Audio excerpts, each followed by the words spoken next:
시어머니가 새 냄비 세트를 거실 바닥에 내려놓았다. 택배 박스를 뜯자마자 윤이 흐르는 붉은 무쇠 냄비가 나왔다. 뚜껑 손잡이까지 통일된 깔끔한 세트였다. 신우이가 눈을 크게 뜨며 손을 모았다. 어머, 엄마, 이거 그 브랜드 거잖아요. 저 이거 갖고 싶었는데. 시어머니가 딸 등을 두드리며 웃었다. 우리 연희 신혼집에 좋은 거 써야지. 또 필요한 거 있으면 말해. 저는 그 옆에서 빈 박스를 접었습니다. 저는 이지수입니다. 결혼한 지 13해가 됐고 올해 41살입니다. 중학교 행정실장으로 일하면서 시댁 살림을 함께 맡아왔습니다.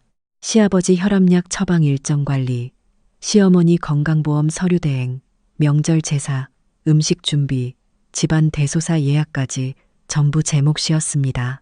그 중에서도 지난 몇 달 동안은 시어머니 칠순 잔치 준비를 도맡았습니다. 잔치홀 예약, 케이터링 업체 선정, 가족 한복 대여 계약, 사진 촬영 업체 섭외까지 하나하나 직접 처리했습니다. 그날은 신우이 연희 씨 부부가 신혼집 이사를 마치고 처음으로 시댁에 온 날이었습니다. 시어머니가 주방 찬장을 열더니 저를 불렀습니다. 지수야, 저기 냄비 있잖아. 우리 오래된 거 아직 쓸만하지? 저는 찬장 안을 봤습니다. 테두리가 까맣게 변색된 냄비였습니다. 손잡이 한쪽이 헐거워져서 잡을 때마다 기울었고 뚜껑 안쪽에 오래된 누름이 남아 있었습니다. 어머님, 이거 손잡이가 많이 느슨한데요. 그냥 조심해서 쓰면 되지. 속은 멀쩡한데 뭘? 남편이 주방에서 나오다가 말했습니다. 여보, 어머니가 챙겨주시는 거잖아. 그냥 받아. 저는 웃으며 고개를 끄덕였습니다. 감사합니다, 어머님. 차에 타고 돌아오는 길에 냄비를 트렁크에 실었습니다. 남편이 운전하며 라디오를 켰습니다. 저는 조수석에서 창밖을 바라봤습니다. 새 것은 연희 씨에게, 헌 것은 며느리에게 13년이 지나도 바뀌지 않는 공식이었습니다. 집에 들어와서 트렁크를 열었다가 다시 닫았습니다. 현관에 세워두고 한참을 들여다봤습니다. 버리자니 눈치가 보이고 쓰자니 손잡이가 불안한 냄비였습니다. 그날 저녁 시어머니한테 문자가 왔습니다. 냄비 잘 챙겼지? 아직 충분히 쓸 수 있어. 저는 문자를 읽고 폰을 뒤집어 놓았습니다. 다음 날 아침이었습니다. 출근 준비를 하는데 시어머니한테 전화가 왔습니다. 지수야, 칠순잔치 한복 대여는 어떻게 됐어? 저는 거울 앞에서 머리를 정리하며 말했습니다. 어머님, 가족 한복 6벌 다 맞춰뒀어요. 어머님이랑 아버님 한복은 따로 고급으로 잡았고요. 피팅 날짜는 제가 각자 일정 맞춰서 잡을게요. 그래, 잘했어. 사진 업체는 대학 동창이 사진관 하는데 거기로 연결해뒀어요. 잔치 당일 전문 작가가 직접 오기로 했고요. 손님 많이 오셔도 커버된다고 했어요. 시어머니 목소리가 부드러워졌습니다. 역시 지수가 꼼꼼하네. 믿고 맡길게. 전화를 끊고 현관에서 구두를 신었습니다. 꼼꼼하다는 말은 필요할 때 나오고 필요 없으면 헌 냄비가 되는 거지. 학교에 도착해서 행정실에 들어가니 동료 민지가 커피를 내밀었습니다. 실장님, 또 시어머니요? 응. 칠순잔치 준비 상황 확인하러. 민지가 혀를 찼습니다. 칠순은 어머님 생신인데 실장님이 다 하세요? 저는 컵을 받으며 웃었습니다. 연희 씨는 신혼이니까. 민지가 눈을 동그랗게 떴습니다. 그게 무슨 상관이에요? 저는 자리로 걸어가며 말했습니다. 나도 모르겠어. 칠순잔치까지 한 달 반이 남아 있었습니다. 저는 그 기간 동안 잔치홀 확정 계약, 케이터링 업체 메뉴 조율, 가족 한복 사이즈 측정 예약, 방명록 제작, 포토존 세팅 소품 리스트, 내빈 인원 집계, 답례품 선정까지 하나씩 처리했습니다. 한복대여 계약서에는 제 이름과 연락처가 적혀 있었습니다.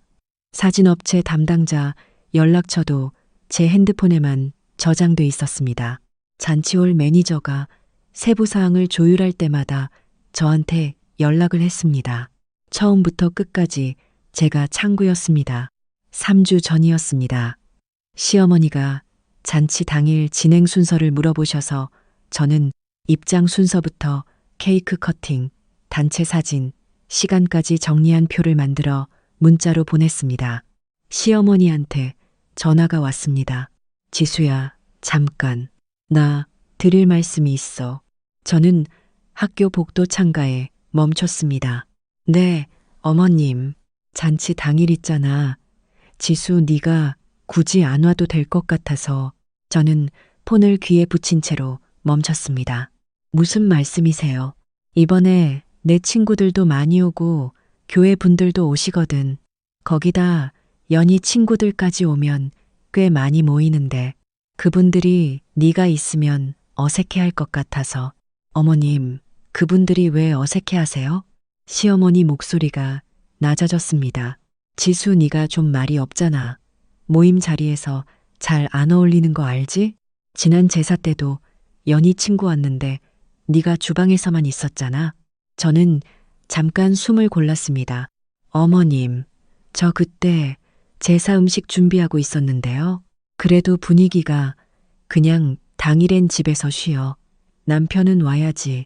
아들 자리는 있어야 하니까. 어머님, 제가 준비를 다 했는데요. 준비야 고맙지. 근데 당일엔 그냥 쉬어. 부탁이야. 전화가 끊겼습니다. 저는 복도 창가에 기댔습니다. 바깥에 봄볕이 들고 있었습니다. 열쇠해였습니다. 열쇠해 동안 명절마다 혼자 전을 부치고 시아버지 대학병원 예약을 잡고 집안 제사 음식 목록을 외웠습니다. 그런데 정작 시어머니 칠순잔치 당일에는 오지 말라고 행정실로 돌아갔습니다.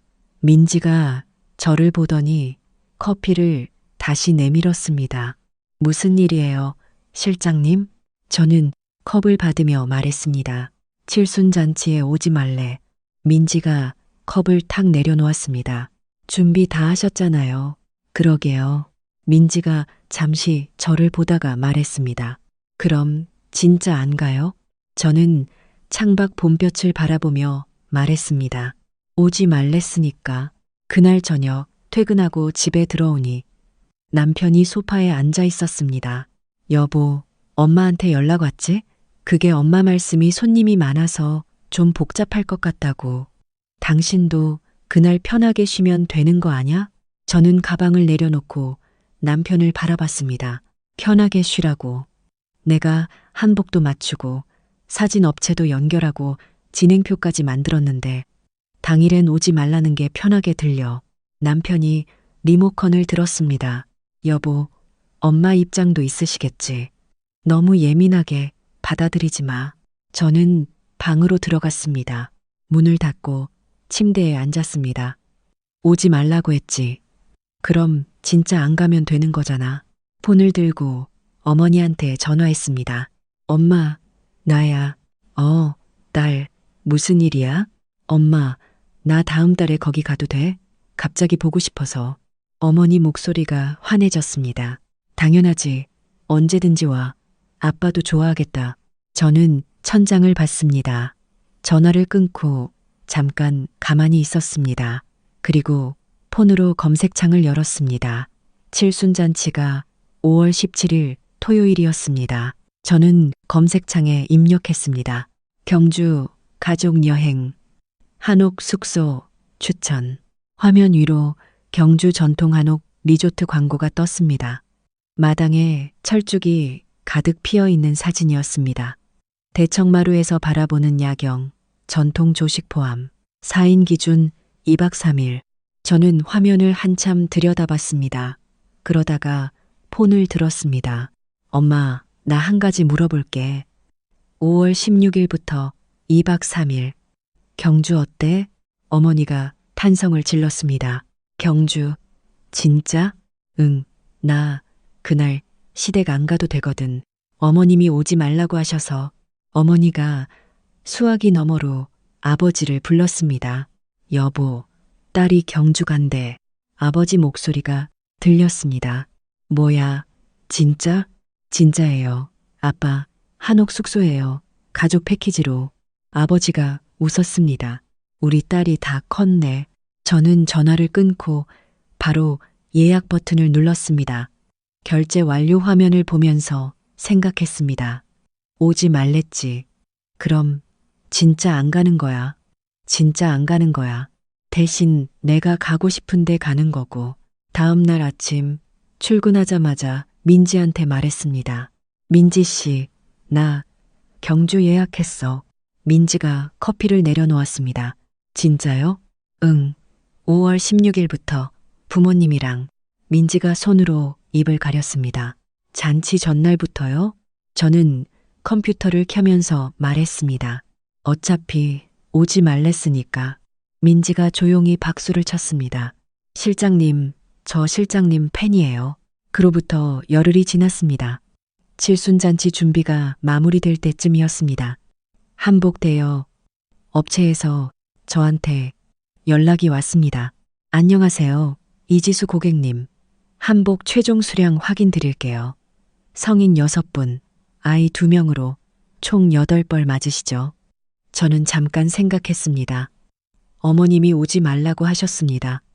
그럼 저는 그날 없는 사람입니다. 없는 사람 한복을 왜 맞춥니까? 변경 부탁드릴게요. 어른 2분 한복만 유지하고 나머지는 취소할게요. 나머지 6벌 전부요? 네. 계약금 환불 가능한 범위에서 처리해 주시고 잔금 부분은 자동 소멸 처리로 해주세요. 전화를 끊었습니다. 옆에서 민지가 말했습니다. 실장님, 진짜 취소하셨어요? 응. 민지가 숨을 들이켰습니다. 저는 이어서 사진업체 담당자, 그러니까 제 대학 동창한테 문자를 보냈습니다. 미진아, 나 그날 잔치에 못 가게 됐어. 업체 연락은 앞으로 시어머니한테 직접 해줘. 번호 따로 알려줄게. 동창한테서 바로 답장이 왔습니다. 알겠어. 근데 괜찮아? 저는 잠깐 웃었습니다. 나는 그날 경주가. 그날 저녁 남편한테서 전화가 왔습니다. 여보, 한복업체에서 엄마한테 연락이 왔는데 한복이 2벌밖에 안 된다고. 무슨 일이야? 저는 저녁을 차리면서 말했습니다. 어머님이 오지 말라고 하셨잖아. 그럼 나는 그날 없는 사람이야. 없는 사람 한복을 왜 맞춰? 여보, 지금 장난해? 어머님 한복이랑 아버님 한복은 그대로야. 나머지는 취소했어. 나머지에 연희 것도 있잖아. 그건 연희 씨가 직접 하면 되지. 남편이 목소리를 높였습니다. 잔치가 2주 남았는데 이럴 때야? 저는 차분하게 말했습니다. 어머님이 오지 말라고 한 사람이 잔치 준비를 왜 해? 전화를 끊었습니다. 5분도 안 돼서 시어머니한테 전화가 왔습니다. 지수야, 한복이 왜 2벌밖에 없어? 연희 것도 있어야 하는데. 어머님, 저 지금 저녁 준비 중이에요. 이따 연락드릴게요. 지금 당장이야. 잔치 다가오는데 조금 이따 드릴게요. 어머님. 전화를 끊었습니다. 이틀 뒤 남편한테 전화가 왔습니다. 여보, 사진업체가 엄마한테 연락을 했는데 담당 작가 변경이 됐대. 업체 대표가 당일 직접 오는 게 아니라 보조 스태프가 온다고. 저는 저녁을 먹으면서 말했습니다. 그건 어머님이 담당자랑 직접 이야기하시면 돼. 담당자가 원래 당신 친구잖아. 당신이 조율해줘. 저는 젓가락을 내려놓았습니다. 그 친구가 특별히 편의를 봐준 건 나 때문이야. 내가 그날 없으니까 일반 계약 조건으로 돌아간 거야. 어머님이 담당자랑 직접 이야기하시면 돼. 남편 목소리가 높아졌습니다. 여보, 전화를 끊었습니다. 잔치 전날 밤이었습니다. 저는 캐리어를 꺼내서 짐을 쌌습니다. 얇은 봄 원피스, 편한 운동화, 선글라스, 카메라 하나, 하나씩 넣으면서 기분이 이상하게 가벼워졌습니다. 남편이 방문을 두드렸습니다. 여보, 열어. 무슨 짐 싸는 거야? 저는 문을 열었습니다. 경주 가려고. 뭐? 내일 아침? 응. 부모님이랑. 남편 눈이 커졌습니다. 지금 장난해. 엄마 칠순잔치가 내일인데. 나 오지 말랬잖아. 그건 그렇지만 여행은 또 무슨. 저는 침착하게 말했습니다. 어머님이 오지 말라고 하셔서 시간이 생겼어. 그 시간에 우리 부모님 모시고 가는 거야. 내가 번 돈으로. 남편이 잠시 저를 봤습니다. 엄마가 알면 진짜 뭐라고 하실 거야. 그냥 집에 있어. 집에 있으면 뭐 해. 어차피 잔치엔 못 가는데. 저는 캐리어 지퍼를 잠그며 말했습니다. 나는 우리 가족이랑 좋은 시간 보낼 거야. 남편이 방을 나가며 문을 세게 닫았습니다. 저는 캐리어 위에 손을 얹었습니다. 내일 아침이면 경주 한옥마당에 철쭉이 피어 있겠네. 다음 날 아침 경부고속도로 휴게소에서 잠깐 쉬는데 어머니가 저를 꽉 껴안았습니다. 딸, 이런 날이 올 줄 몰랐어. 저는 웃으면서 어머니 손을 잡았습니다. 당연하죠. 우리 가족 여행인데. 아버지가 앞을 바라보면서 말했습니다. 지수야, 아빠 가족 여행이 얼마만인지 모르겠다. 네가 초등학교 때 속리산 간 이후로 처음인가? 알아요, 아빠. 그래서 더 같이 가고 싶었어요. 남동생이 뒷좌석에서 웃었습니다. 누나, 나도 누나랑 이렇게 여행 오는 거 진짜 오랜만이다. 저는 스마트폰을 꺼냈습니다. 우리 4명 사진을 찍어서 인스타그램에 올렸습니다. 휴게소 앞에서 커피 들고 찍은 사진, 아버지가 지도 앱을 거꾸로 들고 있는 사진, 해시태그를 달았습니다. 가족여행, 경주, 오랜만에 온 가족, 이제는 4시간, 경주에 도착했습니다. 한옥 리조트 대문을 열고 들어가자 마당에 철쭉이 가득 피어 있었습니다. 아버지가 천천히 마당을 걸으며 말했습니다. 지수야, 여기 진짜 좋다. 딸 덕분에 호강하네. 저는 아버지 팔짱을 꼈습니다. 아빠, 이제 매년 와요. 아버지가 환하게 웃었습니다. 그래, 매년 가자. 그 시간 잔치홀에서는 난리가 나고 있었습니다. 한복은 시어머니와 시아버지 두 벌만 있었습니다. 연희 씨 부부와 아이들 한복은 결국 잔치 당일 아침까지 빌릴 곳을 찾지 못해 평상복으로 행사에 참석했습니다. 사진업체 대표 대신 보조 스태프가 왔습니다. 미리 잔치홀 동선을 숙지하지 못한 상태였습니다. 가족 입장 타이밍을 놓쳤고 첫 번째 케이크 커팅 사진은 초점이 흐렸습니다. 시어머니가 담당자에게 전화를 했지만 새로운 담당자는 이전 조율 내용을 알지 못했습니다. 진행 순서표는 제 메모 앱에 저장돼 있었습니다. 그날 그 앱을 열 사람이 잔치홀에 없었습니다. 케이터링 서빙 순서가 뒤바뀌어서 어른 테이블에 디저트가 먼저 나왔습니다. 내빈 인원을 마지막으로 집계한 사람도 저였는데 최종 확인 없이 진행되다 보니 테이블 2개가 부족했습니다. 하객 몇 분이 로비에서 자리를 기다렸습니다. 시어머니 옆에 앉은 교회 집사님이 스마트폰을 들여다보다가 말했습니다. 어머, 지수씨 인스타 올렸네요. 경주 가셨어요?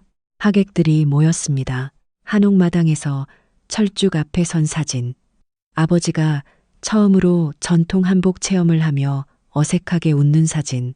어머니와 남동생과 함께 대청마루에 앉아 찍은 사진이 줄줄이 올라와 있었습니다. 댓글이 달렸습니다. 와, 가족 여행이에요. 너무 보기 좋다. 어머니 표정이 너무 행복해 보여요. 경주 한옥 너무 예쁘다. 어디예요? 연희 씨가 시어머니 쪽으로 왔습니다. 엄마, 형수 인스타 봤어요? 시어머니가 연희 씨 폰을 들었습니다. 화면을 확대해서 봤습니다. 한옥마당에서 제가 웃고 있는 사진이었습니다. 그 옆에 부모님과 남동생이 나란히 서 있었습니다. 시어머니 손이 멈췄습니다. 저 애가 진짜 안 온 거야. 경주를 갔어? 교회 집사님 한 분이 말했습니다. 형수님 잘하셨네요. 오지 말라고 했으면 그 시간에 친정 부모님 모시고 여행 가지요. 저도 그랬을 것 같은데. 시어머니 얼굴이 굳었습니다. 그게 할 소리예요? 또 다른 하객이 조용히 말했습니다. 근데 오지 말라고 한 건 어머님이시잖아요. 시어머니는 아무 말도 하지 못했습니다. 남편이 인스타를 확인하고 바로 전화를 걸었습니다. 저는 리조트 대청마루에서 아버지와 함께 경주 시내를 내려다보고 있었습니다. 폰 화면을 봤습니다. 남편이었습니다. 화면을 내려다보다가 가방에 넣었습니다. 지금은 아니야. 어머니가 옆에서 말했습니다. 딸, 저기 첨성대 보여? 저는 어머니 손을 잡았습니다. 보여요. 어머니 사진 찍어줄게요. 2박 3일이 지났습니다. 돌아오는 날 아침, 한옥 식당에서 아버지가 말했습니다. 지수야, 아빠 사실 이런 데서 밥 먹어본 적이 별로 없어. 딸 덕분이다. 저는 수저를 들면서 말했습니다. 아빠, 앞으로 자주 와요. 아버지가 창밖 봄볕을 보며 웃었습니다. 우리 딸 있으면 어디든 가지. 집으로 돌아오는 차 안에서 폰을 켰습니다. 남편한테서 부재중 전화가 12통, 시어머니한테서 8통 와 있었습니다. 문자도 여러 통이었습니다. 저는 확인만 하고 답장하지 않았습니다. 대신 인스타에 사진을 더 올렸습니다. 아버지가 한옥마당에서 느릿하게 산책하던 사진, 어머니가 철쭉 앞에서 머리카락이 흩날리며 웃는 사진, 우리 4명이 일출을 보며 나란히 선 사진, 해시태그를 달았습니다. 새로운 시작, 내 인생, 가족, 부모님과 남동생을 집 앞에 내려주고 혼자 운전하며 돌아오는 길이었습니다. 신호에서 멈추며 생각했습니다. 이제 진짜 시작이야. 집에 들어가니 거실이 어두웠습니다. 남편이 소파에 앉아서 저를 기다리고 있었습니다. 얼굴에 피곤함이 역력했습니다. 왔어. 응. 저는 캐리어를 세워두고 주방으로 갔습니다. 잔치는 어떻게 됐어? 남편이 한숨을 쉬었습니다. 어찌저찌 됐는데. 한복도 없고 사진도 엉망이고 진행이 다 뒤죽박죽이었어. 엄마가 많이 속상해 하셨어. 연희도. 저는 물을 따라 마셨습니다. 그건 어쩔 수 없지. 내가 없었으니까. 여보, 남편이 일어나서 저를 봤습니다. 엄마가 많이 상처받으셨어.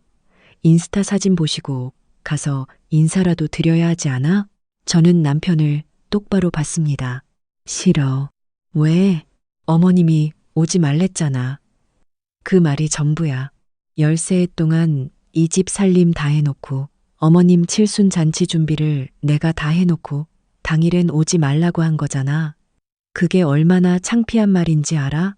남편이 고개를 숙였습니다. 미안해. 내가 막았어야 했는데. 정말 미안해. 저는 방으로 가면서 말했습니다. 미안한 건 이제 늦었어. 나흘 뒤 시어머니한테 전화가 왔습니다. 이번에는 받았습니다. 지수야, 목소리가 달랐습니다. 네, 어머님, 잘 다녀왔니?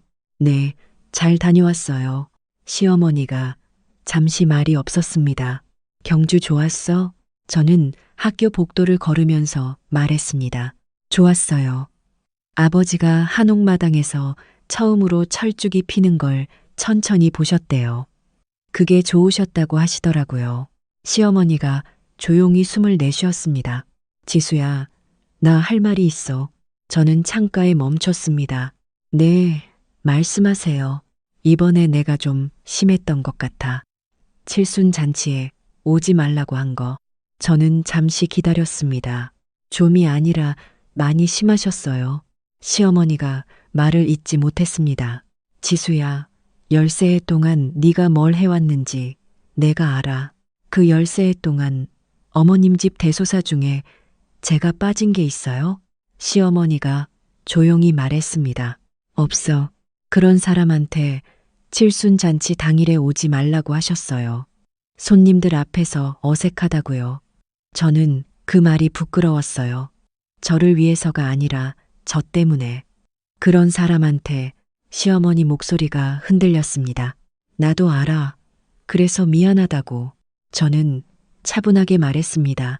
어머님, 미안하다는 말 한마디로 예전처럼 돌아가지는 않아요. 뭘? 저는 이제 예전처럼 살 수 없어요.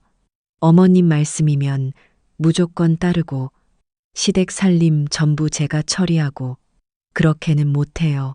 시어머니 목소리가 더 낮아졌습니다. 그럼 어떻게 하자는 거야? 앞으로 저는 제가 판단해서 할게요.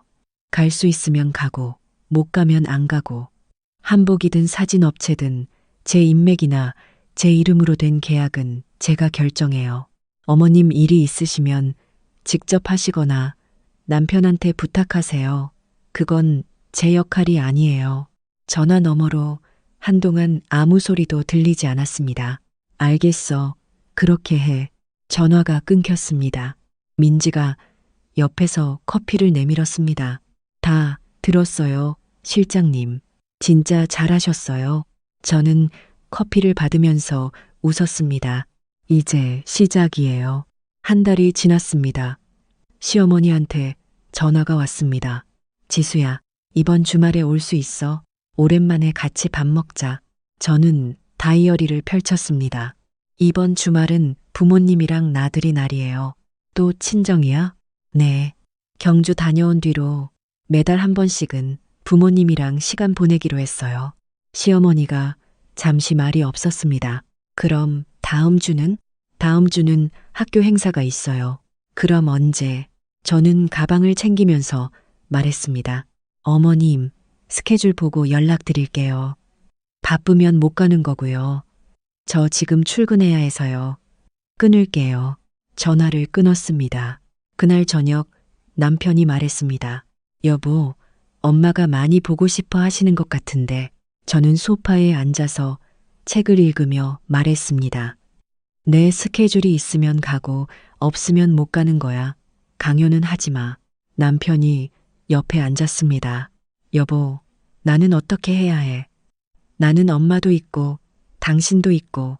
저는 책을 덮으며 남편을 봤습니다. 그건 당신이 결정해야 해. 나는 내 인생을 살 거야. 당신이 내 편이면 같이 가는 거고 아니면 각자 사는 거야. 남편이 오랫동안 저를 바라봤습니다. 미안해. 내가 너무 늦게 알았어. 저는 책을 다시 폈습니다. 알면 됐어. 여름이 됐습니다. 어느 날 퇴근하고 집 앞에 도착했더니 현관 앞에 시어머니가 서 계셨습니다. 손에 작은 쇼핑백을 들고 있었습니다. 저는 멈췄습니다. 어머님, 오셨어요? 시어머니가 말했습니다. 지수야, 들어가자. 거실에서 시어머니가 소파에 앉았습니다. 저는 차를 올렸습니다. 마주 앉았습니다. 시어머니가 쇼핑백을 내밀었습니다. 이거 그동안 고생한 거야. 저는 쇼핑백을 받지 않았습니다. 어머님, 돈은 필요 없어요. 내 마음이야. 저는 시어머니를 봤습니다. 어머님, 제가 원하는 건 돈이 아니에요. 시어머니가 잠시 눈을 감았다가 떴습니다. 지수야, 솔직히 말할게. 나 많이 반성했어. 13해 동안 네가 해준 게 얼만데. 내가 너무 당연하게 여겼어. 저는 기다렸습니다. 그게 진심이세요, 어머님? 그럼 한 가지 여쭤볼게요. 앞으로 저를 며느리로 보실 건가요? 가족으로 보실 건가요? 시어머니가 입술을 깨물었습니다. 가족이지. 저는 창밖을 잠깐 봤다가 다시 시어머니를 마주봤습니다. 가족이면 연희 씨한테 하시는 것처럼 저한테도 똑같이 해주세요. 새 냄비는 연희 씨한테, 손잡이 흔들리는 냄비는 며느리한테. 그게 없어져야 해요. 그게 쌓이면 어머님도 결국 잃는 거예요. 시어머니가 눈을 감았습니다. 한참 뒤에 말했습니다. 알았어. 잘못했어. 저는 천천히 쇼핑백을 받았습니다. 감사해요, 어머님. 근데 이걸로 예전으로 돌아가는 건 아니에요. 저는 이미 달라졌거든요. 시어머니가 일어서며 말했습니다. 알아. 그래도 가끔은 와. 네. 스케줄 보고 연락드릴게요. 시어머니가 나갔습니다. 저는 소파에 앉아서 쇼핑백을 내려다봤습니다. 남편이 방에서 나왔습니다. 엄마 가셨어? 응. 뭐라고 하셨어? 미안하다고 하셨어. 남편이 옆에 앉았습니다. 그래서 어떻게 됐어? 저는 창밖을 봤습니다. 여름 햇살이 거실 바닥에 길게 늘어져 있었습니다. 앞으로는 어머님이 하자는 대로가 아니라 내가 판단해서 할 거야. 남편이 제 손을 잡았습니다. 알아, 나도 이제 당신 편이야. 제대로. 저는 남편 손을 잡은 채로 말했습니다. 늦었지만 다행이야. 일어나서 베란다로 나갔습니다. 여름 바람이 불었습니다. 폰을 꺼내서 어머니한테 문자를 보냈습니다. 간양에 엄마, 다음 달에 또 가요. 이번엔 바다 어때요? 금방 답장이 왔습니다. 딸, 진짜? 당연하지. 당연하죠. 엄마 사랑해요. 저는 문자를 보면서 웃었습니다. 폰을 주머니에 넣고 하늘을 올려다봤습니다. 여름 하늘이 높고 맑았습니다. 이제 진짜 내 인생이야.